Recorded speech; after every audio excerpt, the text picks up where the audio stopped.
Hi everyone, my name is Vicki Simms. I'm the Token Community Manager for Bidooh.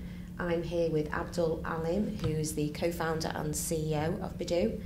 I think it's fair to say, Abdul, that we've had lots of questions thrown at us over the last few months about our project. So I'm going to pretend I know nothing about Bidooh. I've got the white paper in front of me and I'm going to ask you lots of questions. So prepare for a grilling. Absolutely, fire away. Is that okay? Yeah. Right then, so what's it all about? Tell me about Bidooh. What is it? Well, I'm going to give you a bit of history about Bidooh and I guess a bit of my experience and my co-founder's experience. I come from an ex-government and security background, so we build large-scale systems.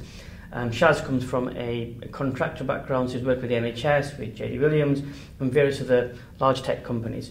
So we got together, we decided that we're going to build something that will change the world. And actually we ran out of ideas. We were sat in our garage, we thought, we're going to eat some popcorn and we're going to watch sci-fi movies instead. And we were watching this movie called Minority Report. So Tom Cruise in this scene walks towards a screen and it changes. And we thought, wow, why don't we build something just like that?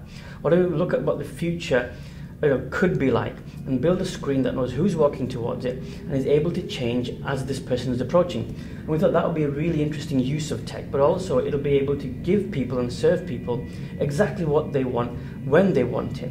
It took us 18 months to build the tech. We demonstrated it in Manchester Arndale, which is a big shopping centre not too far from here. Yeah. Youngsters loved it. They went absolutely crazy for it. Slightly older people weren't so sure, so we decided that we need to make a few changes to the way it works, and at that time it was called Offer Moments. But during that time we also entered a competition, so we entered it's called Picture the Palace, and we ended up winning. So Prince Andrew and Her Majesty the Queen were there to meet with us. They gave us the prize. And since then, Prince Andrew's been really good for us. Every few months he'd meet with us, he'd mentor us, he'll tell us what we should be doing. And again, at that point, we met with Michael, one of the directors of Manchester United Football Club.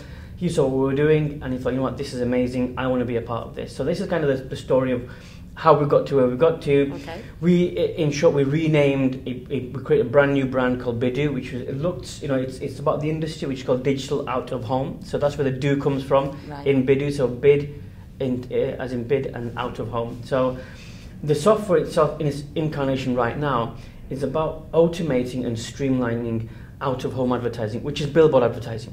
So somebody wants to advertise, right now they have to phone somebody up, they've got to find what screen they want to place their advert on, they've got to book in advance, they've got to pay in advance.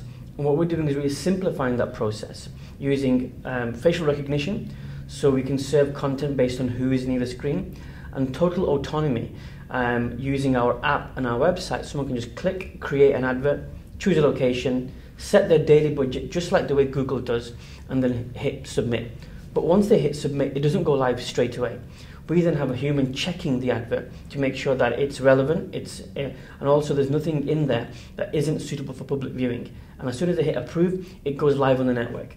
The ads then get displayed. For every 10 seconds, we charge from around a penny, based on which screen they advertise on. And they only get billed once the advert has been delivered. So we know people are paying the right amount of money. They're not overpaying in any way, and they're getting the advertising that they're delivering and paying just for the impression that's being served. So it's about simplifying the industry. So it's right now, there's nothing like that exists at the moment. Let me just stop you there, Abdul. So who is the target audience then? Who can utilise this product now? So right now, so any kind of business, so anybody that has a small business, a brand, a media agency, those are all our clients in terms of the type of advertiser that we're looking for to join the platform. Right. Okay.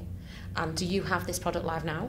Yes, so right now, so we've got actually about 30 screens live right now, so 16 in the UK, and we have actually more than 30 on live at the moment. We have about 25 in Bosnia at the moment.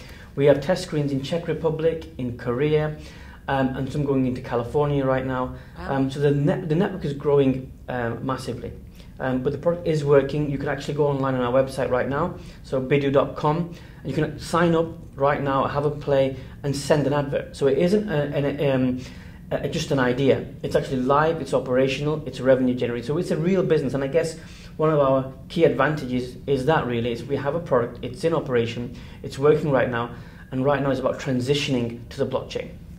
Okay, so the blockchain case is interesting because we've been asked about this. So why are we using blockchain? Well, first of all, we've got to understand what the blockchain is. The blockchain in itself is simply a database. So any product, first of all, we've got to ask the question, does it use a database? Yes, it uses a database. Does it have multiple users? Yes, it has multiple users. Is the information that is stored potentially liable for fraud? Yes, it is. And therefore it needs to be immutable so that we can't change it. And do the systems automatically write to the database? So all those factors are true in what we do.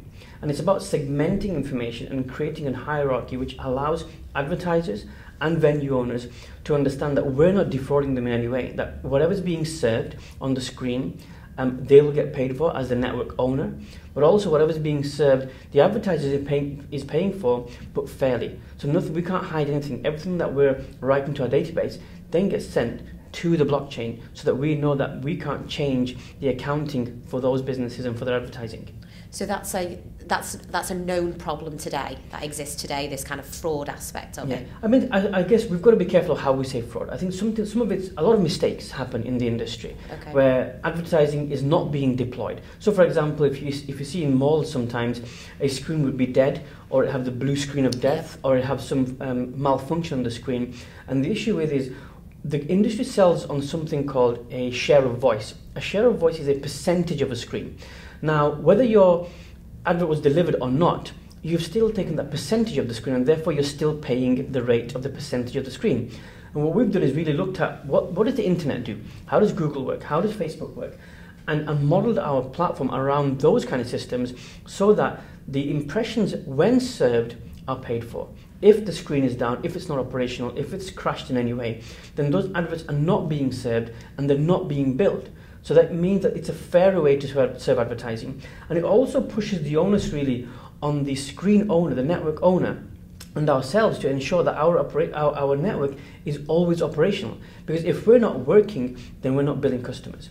And that means loss of revenue for us, loss of revenue for our partners. So it means that we're on our toes all the time, that we're always working to ensure we have 100% uptime.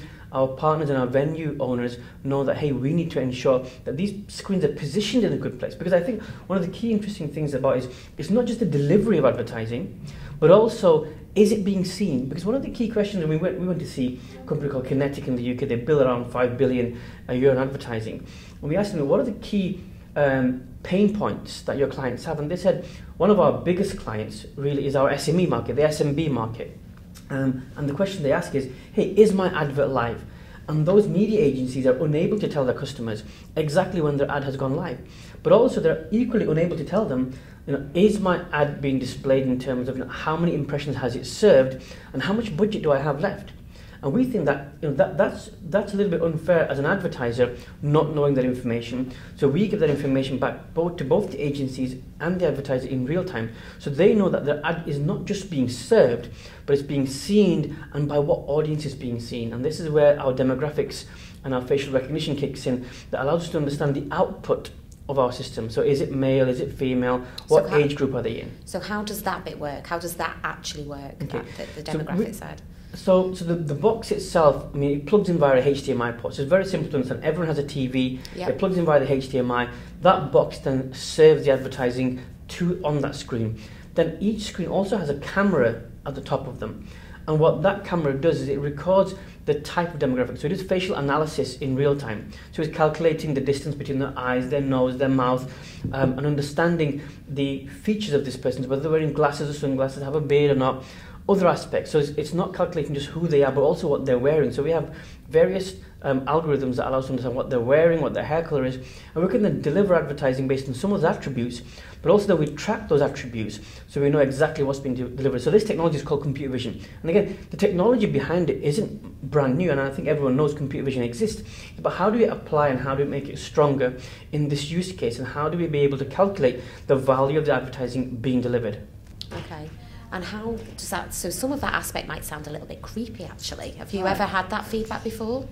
Yeah, no, absolutely. So we do get feedback. People say, oh, that's a little bit creepy. But I think people have to understand is a lot of this information is already being collected online about them, and it's a lot more targeted online. What we're doing offline really is it's anonymized targeting. So we're not storing pictures of people. We're not identifying exactly who they are. And this is in the GDPR sense, this is called PII, personally identifiable information. So we're not collecting information that allows us to know who they are. rather the attributes and the end result of that of the algorithms. So whether they're male or female, whether they have a beard or moustache, what age bracket we think that they fall in. So those kind of elements are being stored. Nothing that allows us to identify that person exactly who they are, their name, or where they are at this point in time. Okay. So can you summarise then for me, what problems is Bidooh trying to solve? I think there's a few problems that we're solving right now. One is the issue of accessibility. Are we able to give everybody access to the out-of-home world? The digital billboard world right now is mostly advertised on by bigger brands, bigger agencies, and this doesn't give people the accessibility. So for example, if you wanted to run a campaign and you had a flower shop or any kind of business, you could simply go online, click on Google, build a campaign, choose an audience, set your budget and go live. Now that doesn't exist for the out-of-home world, and what that does is make it tremendously difficult for a small business to utilize the power of out-of-home advertising. And what we're doing is bringing accessibility to the marketplace. So we know that people can just click a few buttons, choose a screen, set the daily budget and go live. And it means that there's no contracts to sign in terms of minimum spend. There's no duration or costs associated with the minimum, both the minimum duration and the minimum time. They could spend a penny if they wanted to and stop advertising. So there's no limitation. So it means that very, very small businesses, and people use them for in interesting ways. So for example, when there's a birthday on, people put a birthday message on there for their friends. Small businesses that want to advertise just for a day can do the same thing. So it opens up the marketplace first and foremost. The second thing it brings, it attributes viewability. So is my advert being seen? And this is a very key question from the industry, is my advert being seen? This gives them the ability to target as well. So they can say, I only want to display my advert to a female aged 20 to 40, and that advert will only be displayed when it sees that type of person in front of the screen. So it's a very, very targeted way of advertising. So it means it reduces the cost in advertising. And I think one of the really key features of what we're doing is it's end-to-end. So it's self-service right from sign up all the way to billing. So you can go on the site, you can sign up, you can start advertising, you can set your budget, and you can get billed all the way to the end by the platform without ever needing to speak to anybody. And that really opens up us for scale. So we can grow the business very, very quickly globally, and that's the key differentiator in what we're doing right now. Okay, so on that point then, on the global aspect of it, where is Bidooh now, and what are the next plans with regards to the the global partnerships aspect? So we started off in the UK. We deployed 16 screens as a test. We've signed up now 8 countries in Europe and the Balkans. We just recently signed up California. We've signed up South Korea, and we have a few other countries in the Middle East and South Asia that we're signing up right now. So the key thing for us is finding partners. Very, very important for our business right now is to find more partners in more locations. And those partners, in essence, get a huge chunk of the advertising revenue. They deploy their screens in that region, and they still work on the single Bidooh platform, the single Bidooh brand, Bidooh.com, and the platform serves the entire globe. So whether you are in Korea or the US, you can use that platform to book your advertising online. And the key thing for us now is find those partners, identify key partners, key investors, whether people are in media or shopping malls, to be able to run the platform, because we've simplified the process of running an out-of-home network. You don't need to be a techie anymore to understand exactly how it works. You can simply either buy a screen off us or buy a box off us. You plug it in to the power, you show a QR code to the screen. That then knows exactly what kind of screen that is, where it is, and it adds it to our network. It means now that screen has become available to the whole world, and it can be booked from anywhere in any currency. And what kind of feedback are you getting from people when you go around the globe, if you like, and chatting to them and trying to secure partnerships? What feedback are you getting from those people? I think one of the biggest feedback has been it's unique. It's very different. They've not seen anything like this before, because the businesses that run these kind of digital out-of-home networks are very big, very rich, making lots of money, and the opportunity has never been opened up to a smaller network owner to deploy this kind of technology. So one is accessibility. It's unique in its approach. And the other aspect of it is on the blockchain. It's that complete transparency around the display of advertising. So I think both the partners feel that it's a huge opportunity for them to get involved on the partnership side. And also our token buyers see it as a huge opportunity to get involved in a token that is being used in a business that is accessible globally. Now, nice link to token, because that was my next question. What is a Bidooh token? Okay, so Bidooh token, first of all, the Bidooh token was created really to give us a global footprint and a global access. So anybody from anywhere can buy advertising.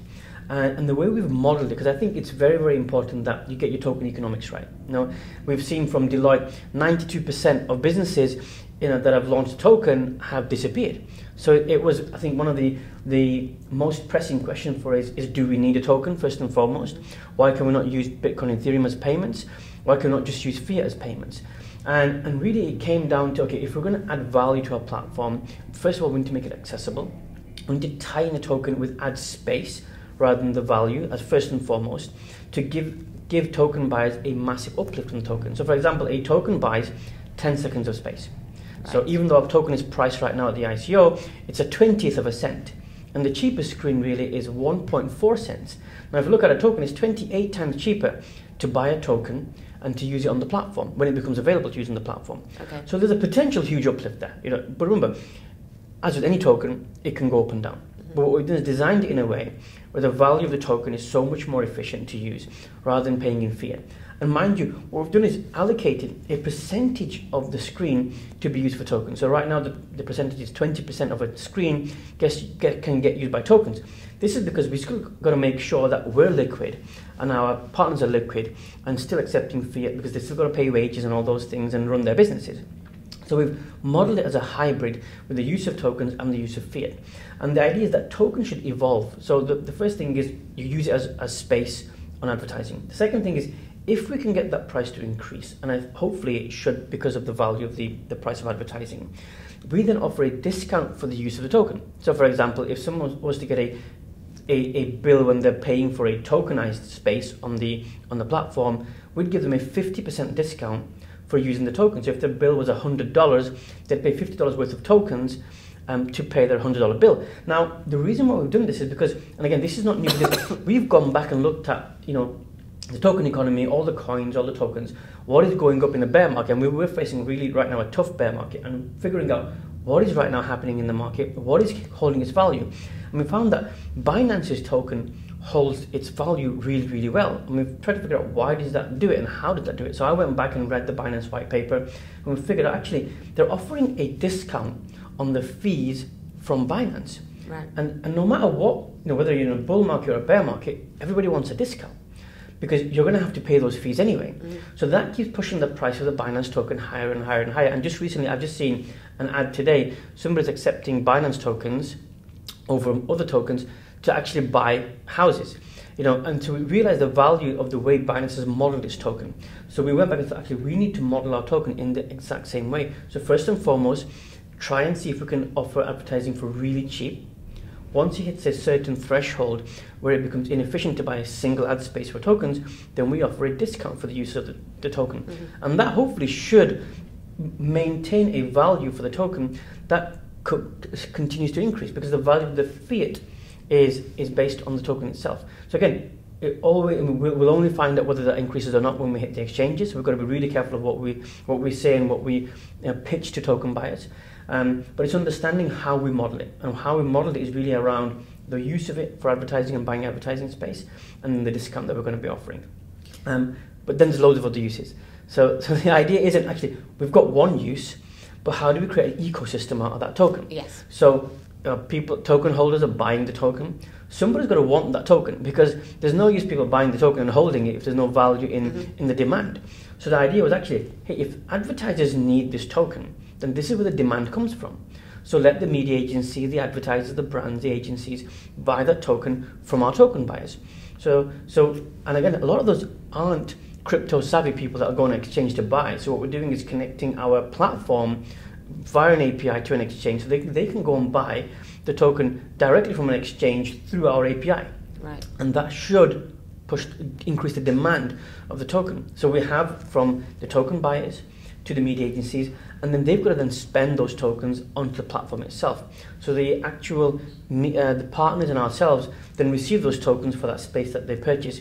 But then what we have is we decided that actually we need to get consumers involved, and there's a few ways we're doing that. So one thing was, if we're taking somebody's time and we're engaging them on our screens, and like Facebook uses your data, never pays you for it, but they serve advertising specifically to you, we thought it'll only be fair for us to allow our users, the consumers, the public, to monetize our platform by having our app, and as they walk past that screen, because they walk past the screen, they get airdrop tokens straight to their wallet. So that's a Bidooh screen that they walk past? That's a Bidooh screen. Okay. So only when they walk past the Bidooh screen, they get airdrop tokens onto their phone. And what that gives is the motivation to people to actually go and walk past those screens, to take part and understand what our ecosystem is doing, to receive the tokens, and then figure out, okay, how can I then spend those tokens?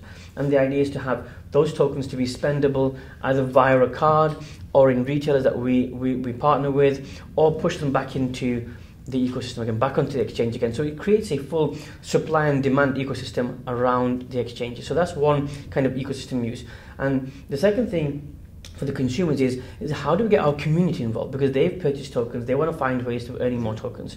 So we're looking at a consensus-based ad approval model, which allows people to actually, I can approve an advert and I can see I followed your rules and I've gone through your training and I can approve an advert, and they get to approve the advert, but only by consensus. And if we find there's any discrepancy in the consensus model, we can always fix that. And we're really using a slow approach to this to ensure, because remember, when an ad goes live, it's in a mall, there's families there, we've got to ensure that an advert doesn't fall foul of our terms and conditions. So it's how do we give back to a community, is allowing them to actually approve adverts to get rewarded in tokens. The other thing is, I know that from running the platform for the last few months, is certain businesses need help with graphic design. So how do we reward those people? And the most efficient way to reward them is to give graphic designers on our platform the ability to build advertising for our advertising clients, and then take payment in token. And the same with developers on the platform itself.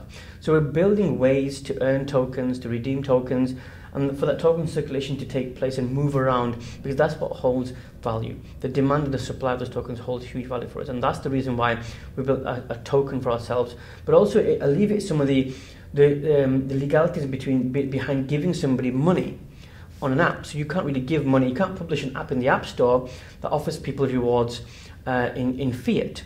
So again, to bypass some of those issues that we're going to face in the future, and the issue of not needing a e-money license wherever we go, or the equivalent in those countries, is to reward people by tokens. So that means that because we have a store of tokens, we have a holding of tokens, we can control that store, and then it becomes massively reliant on us, and it becomes even valuable for us to find a way to increase the value of the token. Because if we're increasing the value of the tokens, our holdings go up. If we don't increase the value of the token, they don't go up. So our focus solely stays on, actually, we need to increase the value of our tokens, because we make money that way. Because we're able to run our business and finance our business in that way, because the value of our token goes up. So again, it builds our focus around build our business so that we can get the tokens in. And the more screens we deploy, the more expensive those screens become, the higher the value of the token becomes.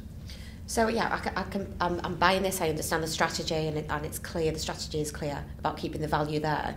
How real is this to achieve? Have you got a time frame that we can refer to, or that that anyone who's interested can look at? Yeah. Well, right now the token's available to purchase. What we think is, for deployment in our roadmap, we see around a 6-month timeline where the token is implemented into the software itself. Right. And remember, this is a long-term thing. I would recommend anyone that's looking at our project right now understands that we're not a fly-by-night company. We're not here today and gone tomorrow.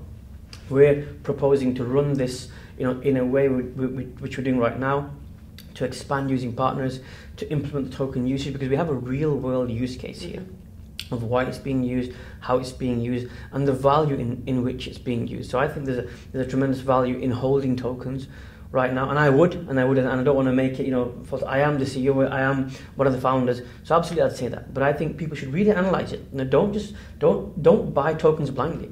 Read the white paper, join the community, figure out what we're doing, look at our press releases. Don't take us for face value. Come and meet with us. We're happy to meet with anybody. Our offices are in, we have our ISO has been run from Gibraltar at the moment, but a lot of our team's based in Manchester. Come and meet with us. We're all frequently traveling the world. Look at our Telegram group. If we're visiting, anywhere in your city or your country, come meet with us, talk with us. We'd love to get ideas, because I think the only way we can really make this successful is by understanding what our community wants and giving them what they want, because they have, when a collective minds get together, it is so much more stronger than having a single person with ideas. I think that collective understanding, experience, and ideas will really shape what we do in the future. So don't be afraid. We say no, give us all the ideas. Yeah. Even if you think they're crazy or they're stupid or anything like that, give us the ideas, because we know that we can take those ideas, we can shape those ideas and figure something out. How do we work this? Is it making sense to us right now, or can we amend it a little bit to fit with our roadmap, to fit with our product line, and add tremendous values? Yep. Because I think along the way we're always getting new ideas, and we're looking at how do we implement those ideas. Because some of these are phenomenal ideas, great ideas, and we want to take as much as possible from our community's brains so that we can give back to them. Yeah. And I can support that from a team perspective, because I know that we collaborate quite well, and we certainly challenge each other on a daily basis, don't Absolutely. we? So linking to the team, just explain a bit about the team, because I was massively impressed with who we've got behind us at Bidooh, and that's why I got involved. Yeah. So share that. I mean, one of our first investors is Michael Edelson. He's you'll see him on Wikipedia. He's one of the directors of Manchester United Football Club. He's been there 35 years now. Some of his other claims to fame was introducing Victoria and Beckham. I'm not sure whether that was a good or a bad thing. But yeah, Michael's done 20 IPOs. He's huge in that space. He's actually nicknamed the Shellmeister. There was actually a great article of him in the Telegraph. His nickname, the Shellmeister. Two of his IPOs reached $1 billion, and one of them has, I think, 2,000 employees or 4,000 employees. It's ASOS.com, one of the IPOs that he did. So Michael's hugely connected, but also, as a business person, he's a mentor for us. We always go back to him to understand, are we doing the right things? Because, I think we have to start understanding that we don't know all about business, and we've got to seek the knowledge of people that have done it before. Take that old school learnings that he's taken, implement it and add it to technology in the future and what we understand, and blend the two together, because we have to run a real business. It can't just be a concept, an ICO that runs and, hey, this sounds good and let's run it. So we always go back to Michael to understand where he thinks we are. And we've always gone back and we've pivoted slightly and we've changed things around, and how we do our partnership model, how we run our global corporate structures, how we do our tax and accounting, and we're bringing in people who understand that side of the business really well and much better than us, because I think you've got to always hire better people than you and let them tell you what you should be doing. And that is key. And I think we've learned this lesson from great entrepreneurs, like Steve Jobs, is find the best in the business and bring them in. And I think what we did was with Michael, when we approached Michael, we also said to him, by the way, we want you to reach out to more people that that will add value to what we're doing. And Michael reached out. I mean, if you've seen on our white paper, Paul Alpherson, again, big business person, big personality, and again, Paul's always given us feedback, and again, he's one of the ones that's absolutely not afraid to challenge us in what we do, really question us and ask us about, look at the model, look at what you're doing, look at your partnerships model, and he's always, always challenging, always, and I think friction creates refinement. So we're never afraid of, we talk back all the time, but always get, to a point where, we need to find, okay, what is the best solution to a certain problem? And with growing a global business, you're going to face tremendous challenges that we have never faced before. So again, Paul's, also an angel investor, but also hugely connected in the space. And then we brought on Padme Ventures, Howard Simms, he's our VC investor, but also Howard's got huge experience in taking startups, and he runs Padme Ventures, but also he's a part of Padme, the software development company that's supporting us right now. So we have angel investment, we have VC investment, and now we're going for the ICO. So is he the tech partner then? Yes. Padme's the tech partner. So Howard and Padme are the tech partners, and again, they've got, I think, about 60 developers, and we could either hire 60 people and waste a lot of money, or we can try and find the best of those people and utilize their skill set when we need them. Mm-hmm. So we can dip in and out of 60 developers all the time and use their skills and expertise. And say, by the way, now we need an expert in this space. So what it does is it actually makes us a lot more lean, a lot more efficient, by not having too many developers in our own team. So we have Shaz, who's our head. We have Gary, who's joined us. We have Laman, who's joined us. But again, it's about, okay, how do we ensure that we stay liquid, we stay relevant, we're always picking out the best skills from people and utilizing them, and we have access to a team that understands how to grow a scalable product. Because I think one of the things is a lot of companies try and do too much themselves. So we're thinking, actually, it's better to reach out and understand that we can do a certain amount of things, and then we're going to need help in certain aspects of it. So we bring in the experts for those areas, we utilize their skills, and then we chop and change as we need. I mean, Padme isn't a new company. They've been around a long, long time. They're one of the top 10 software development companies in Europe. So again, we chose them not just based on their merit for investments, but also the merit for software development. If we look at other team members, we have Graham, who joined us actually quite early on. He comes from JCDecaux, Clear Channel, Prime Site. These are key, I wouldn't say competitors, they're key clients, potential clients of ours, potential partners of ours, but he understands how to get partners involved in what we're doing, how to model what our pricing looks like, our platform looks like, and he has a view from the other side. Because when we started this business, myself and Shaz don't come from an advertising background.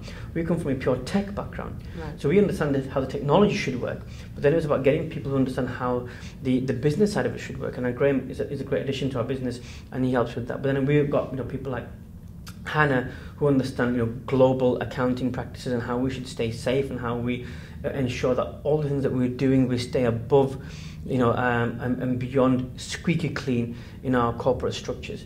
We have Togi, who's joined us. We have obviously yourself, who's been a humongous help to us in organising. Because I think one of the things as entrepreneurs is we get very messy. If you look at our desks, they're very messy desks. I know. And we have lots of ideas, but I think what a team needs to do is really formalize and systematize those ideas, and so that we can take them to fruition, so that ideas don't remain ideas. Is how do we take action on those ideas, how do we take them all the way, and how do we execute those ideas? Because I think we talk about a lot of things, but you take them to execution. Is find the right people that we can deal with, take the ideas, put them in a plan, and I think you have spreadsheets for your spreadsheets.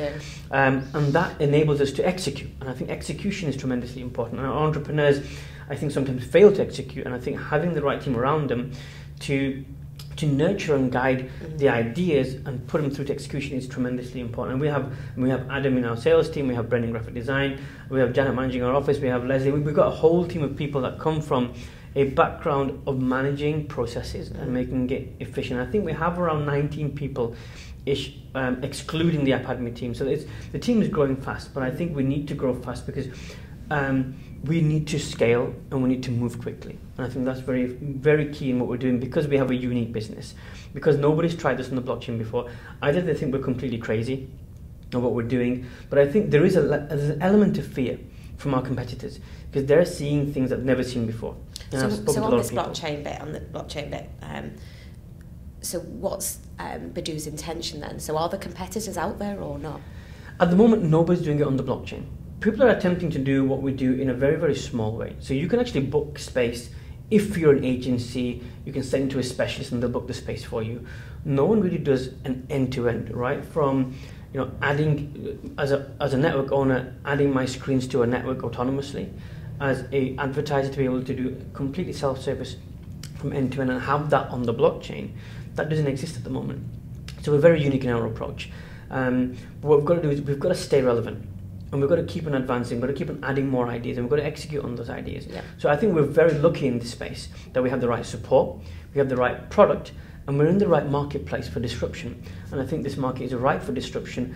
And I think one of the things that people look to us for is how are we doing efficiency. And yesterday we had a meeting yesterday with a commercial director of a very large company. I don't want to mention it because I haven't said I'm going to mention it. So very large radio station.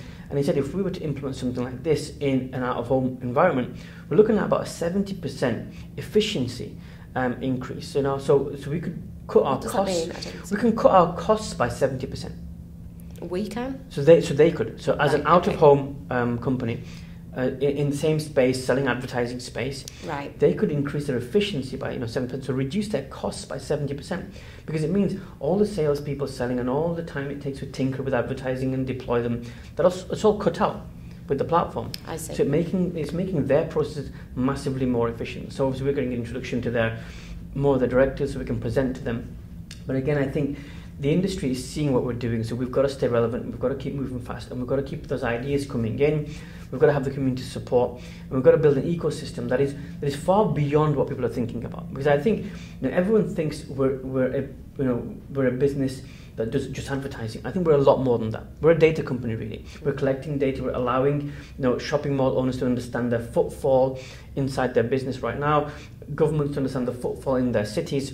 So we're looking at a lot of big data and a lot of mining of that data to understand what the habits of people are around the city. Is the city growing or is it dying? Is the spend increasing? Are people changing the way they are, their clothing, their attributes, their shopping habits? So a lot of data being collected right there. So I think we need to understand that we're not just an out-of-home company, we're a big data company that's allowing people to plug in their sites, their locations, and people like JCDecaux and Clear Channel actually are potential clients, and we hopefully will one day be powering their software, and we'll have a partnership with them. But again, it remains to be seen, because I think what we're doing right now is tremendously disruptive, because it's so accessible and it's so clear, it's so open. And I think this will I'm hoping this will become the standard in which people use to measure out-of-home advertising.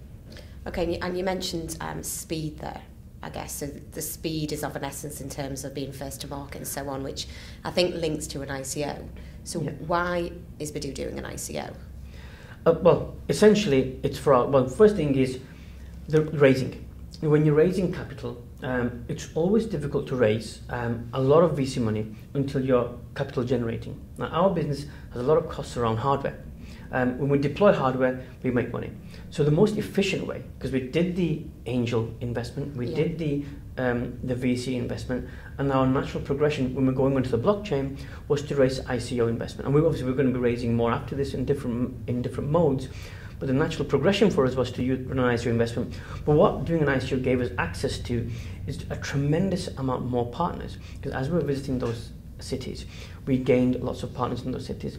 But it gave us an even more overwhelming understanding of what the blockchain holds for us and how we're transitioning everything that we do onto the blockchain, and hopefully have our own mainnet. And what our mainnet having our mainnet does for us is actually allow other companies who are normally would be competitive to use our partners to build booking systems in competition to us. Remember, we own the token, and it's our blockchain. Yeah. And therefore, it means that we're the center of everything. So the ICO made sense because we're going on the blockchain, we're raising a token, and the capital that we can raise to scale the business gave a headway for us to go to the community and raise from the community. In essence, we see ICOs as a method of raising. Right now, an excellent method of raising, as long as you have a solid blockchain use case, as long as you have a solid token use case, because people don't want to invest in you because you look like a good business. Is the value of my token going to increase? That's what they're looking at right now. And what are the key dates that we need to be aware of, or our community needs to be aware of? Yeah. So right now we've started our public pre-sale, which started on the 1st of October. We're going to be starting our public ICO on the 31st of October. So this is when it all kicks off. And we're hoping that that's going to close within a couple of months' time, if not less. But what we don't want to create is a false sense of urgency. We want people to really read our white paper and understand it, and only buy tokens when they've understood it and they realise the value in what they're buying into. So 31st of October is the date to look out for. The bonuses do go down gradually, but so hopefully don't miss out. Get in quick, but please don't buy until you've read it. Yeah. Join the community, talk to us, look at what the community is doing. I don't want people to think this is pure hype or just pump our token for the sake of it. I want people to understand. I want them to become a part of the community, because we want to talk to them, we want to understand them, we want to see what their needs are, what their values are. We want to align with the right kind of people that understand our business model and champion us all the way, because this isn't a short-term, pump and dump scheme where you can buy a token and it goes up and you dump it again. This is about, stick around with us, and hopefully we can show you an amazing way to change the world of digital out-of-home advertising, and hopefully you can join us on this journey. So I guess what we're saying is, if people are interested, they should log on to our website, which is bidoohio.com. Bidooh.io, sorry. Bidooh.io, and also follow us on our Telegram channel. So go to the website, bidooh.io. Check out our corporate site as well, bidooh.com. If you're interested in becoming a partner, get in touch with us. We want to hear from absolutely everybody in the world, regardless of what area you come from right now. We've got partners who have been doing all sorts of businesses that have joined Bidooh and are building their out-of-home business. So don't think of it as just a token purchase here. Think of it as, I can be a partner, I can be a token buyer, I can be a part of the Bidooh business, I can be an advertiser. There's lots of ways to get in touch. There's lots of ways to get involved in what we're doing. Great. Thank you very much for your time. Thank you.